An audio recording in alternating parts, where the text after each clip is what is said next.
What are we? Humans? Or animals? Or savages? It's a completely chilling question, isn't it? Because when you literally strip away the parents, the police, the schools, and the laws, what is actually left underneath? Welcome to The Explainer. Today, we are diving headfirst into William Golding's staggering 1954 masterpiece, Lord of the Flies, to really demystify it and understand its enduring, terrifying legacy. We're not just looking at a simple story about stranded boys. We are unpacking a profound, deeply unsettling study of humanity's susceptibility to chaos. By the time we wrap this up, you'll see exactly how Golding takes a basic survival scenario and uses it to hold a mirror right up to the darkest corners of the human soul. Section 1. A post-war nightmare. Contextualizing Golding's reality. Okay, let's dive into this. To really grasp the heavy weight of this novel, we have to start by zooming out and looking at the macro-historical context. Golding absolutely did not write this in a vacuum. Anchoring ourselves in this timeline puts us right in a world of completely shattered moral order.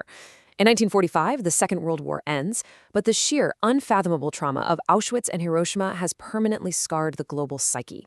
Fast forward to the late 1940s, and the dawn of the Cold War introduces this omnipresent daily threat of nuclear destruction. And then we hit 1954, the year the novel is published. Actually, to put that into perspective, this was the exact year that food rationing finally ended in the UK.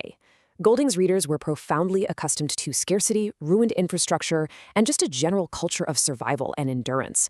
This elevates the stakes of the fiction from a fun island adventure to a chilling reflection on global trauma.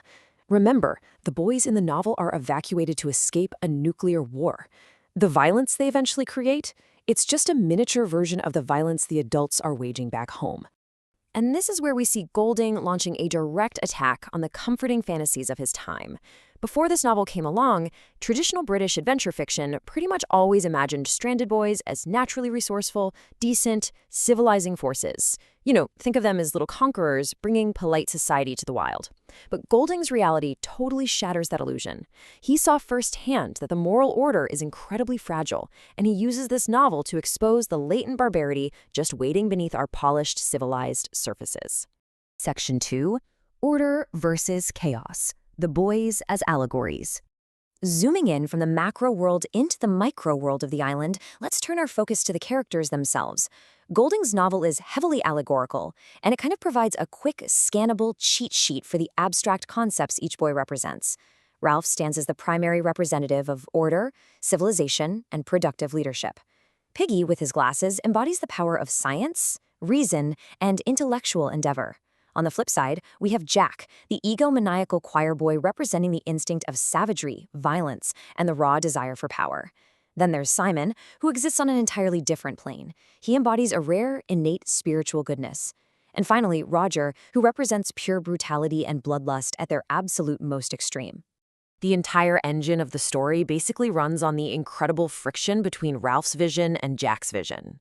Ralph has this desperate, white-knuckled grip on civilization. He wants to build huts, establish rules, and maintain a signal fire to maximize their chances of rescue. But Jack finds this boring. He becomes intoxicated by the thrill of bloodlust and his descent into power. He paints his face like a barbarian, obsessively hunts pigs, and ultimately ends up ruling his own breakaway tribe through pure fear. It's the classic human struggle, the instinct to value the good of the group versus the ego-driven instinct to violently enforce your own will. So how exactly do civilized choir boys turn into painted hunters? Well, this specific quote perfectly captures the psychological cracking of the boys, showing how the conditioned rules of the adult world begin to evaporate. In Chapter 4, the brutal boy Roger is throwing stones at a smaller child, but he's intentionally missing. He leaves a space of about 6 yards around the child where he dares not throw. Why? Because the conditioned rules of the old life, the parents, the policemen, the law, are still invisibly holding his arm back. He isn't innately moral. Society has just trained him to fear punishment. But as those rules slowly evaporate on the island, so does Roger's restraint. Section 3. Symbols of crumbling society. The degradation of meaning. Now, we aren't just going to define the symbolic objects on this island. We are going to watch how they physically degrade alongside the boys' behavior. First up, the conch shell. When Ralph and Piggy find it, it becomes a powerful vessel of political legitimacy. It literally dictates who has a voice in their democratic meetings. Whoever holds the shell gets to speak. But as the island descends into chaos, the conch loses its power until it is violently, intentionally crushed into white dust by a boulder dropped by Roger. Its destruction signifies the complete, absolute demise of the civilized instinct. Next, we have Piggy's glasses. They represent the power of science and intellectual endeavor, and practically speaking, they are used to focus sunlight and start the survival fire. But as Jack's tribe grows more barbaric, they actually raid Ralph's camp in the dead of night and violently steal the glasses. The theft of these glasses leaves Ralph's civilized, democratic group entirely helpless and, quite literally, metaphorically blind. Reason has been completely hijacked by savagery.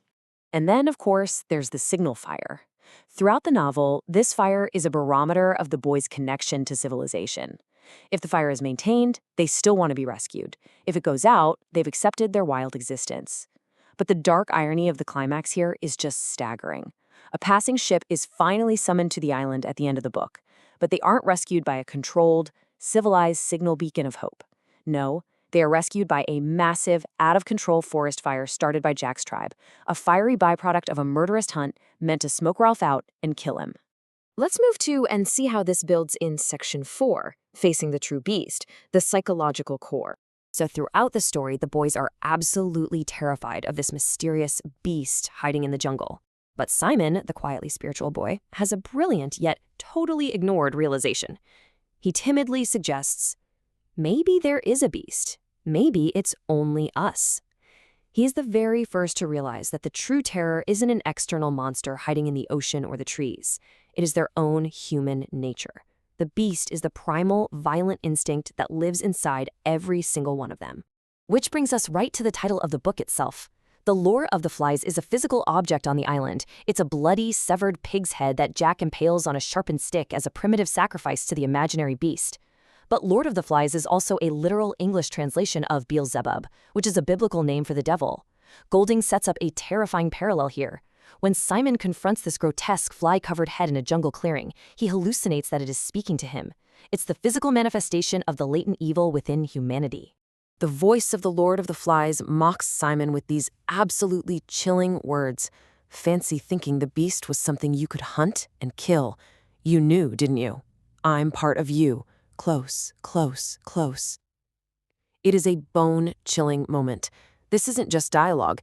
This is the definitive thesis of Golding's horrifying allegory about the human soul. You cannot hunt the beast because the beast is the hunter. Guiding us to the ultimate resolution. Section 5, The End of Innocence, Rescue Without Redemption. As we look at the tragic cost of their physical survival, the crucial point to take away from this entire explainer is Golding's deeply cynical view of human nature. He believes that the human impulse towards savagery is far more deeply rooted, far more primal than our socially conditioned impulse towards civilization. Civilization, with its schools and laws and police, can mitigate that darkness. It can suppress it, but it can never completely wipe out the innate evil that exists within all human beings. Remove those guardrails, and the beast emerges. When a crisp, clean British naval officer finally steps onto the beach, interrupting the savage hunt just seconds before Ralph is murdered, the boys instantly revert to being crying, dirty little children. But it is not a moment of joy. This poignant conclusion shows Ralph sobbing on the sand. He isn't just relieved, he is experiencing intense, reflective despair. He weeps for the end of innocence and the sudden, horrific knowledge of the darkness of man's heart. He knows they can physically go back to England, but they can never, ever unsee what humanity truly is. Which leaves us with this final, genuinely provocative thought. As you look at the world around you today, the headlines, the conflicts, the shifting political landscapes, ask yourself, what if the violence and barbarity we so comfortably associate with historical dictators or enemy armies or other societies are actually latent within us all? What truly hides beneath your polite society? It's a question Golding posed over 70 years ago, and honestly, it's one we are still desperately trying to answer today. Thank you so much for joining me on this explainer, and keep questioning the world around you.